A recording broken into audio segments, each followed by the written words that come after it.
महाप्रसाद होणार आहे तरी क्लिप टाका।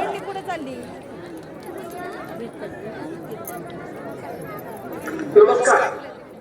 श्री संत श्रेष्ठ वामनभाऊ महाराज यांच्या 49व्या पुण्यतिथी महोत्सवानिमित्त मी त्यांना कोटी कोटी नमन करतो। या महोत्सवाला येण्यासाठी मला महंत विठ्ठल महाराज यांनी निमंत्रण दिले होते। खरं तर इथे येण्यासाठी कोणत्याही निमंत्रणाची मला कधी गरज नसते।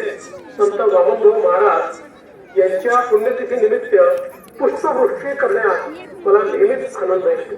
म्हणून दरवर्षी श्री क्षेत्र गहिनीनाथ गडावर येऊन श्री गहिनीनाथ महाराज व संत वामनभाऊ महाराज यांचे आशीर्वाद मी घेत असतो। पण यंदा नेमके याच तारखांना दावोस येथे वर्ल्ड इकॉनॉमिक फोरम साठी मला जावे लागत असल्याने आपल्या समोर उपस्थित राहणे शक्य होत नाही याची मला खंत आहे। श्री क्षेत्र गहिनीनाथ गडाचा व संत वामनभाऊ महाराजांचा भक्त संप्रदाय मोठा आहे।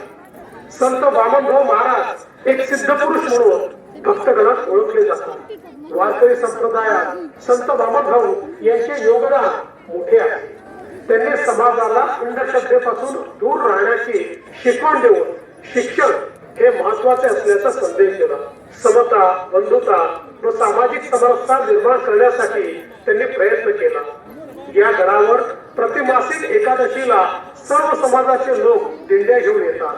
हा गड सर्व जाती धर्मांचा आहे आणि म्हणून या गडाचे भक्तगण सर्व समाजात आणि देशभर आहे। या गडावर येणाऱ्या भक्तगणांच्या सुविधांसाठी महाराष्ट्र सरकारने तीर्थक्षेत्र विकास निधीतून 25 कोटी रुपये मंजूर केले होते व त्या निधीची कामेही प्रत्येक